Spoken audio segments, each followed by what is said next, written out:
Q5. Why do we use Aura-enabled annotation?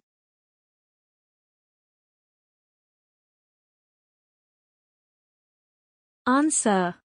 The Aura-enabled annotation provides support for Apex methods and properties to be used with the Lightning component framework. The Aura-enabled annotation is overloaded and is used for two separate and distinct purposes. 1.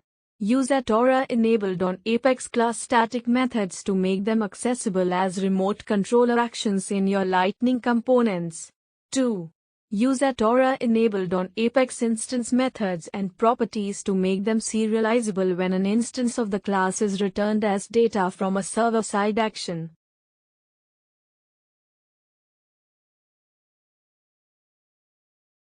www.salesforce.com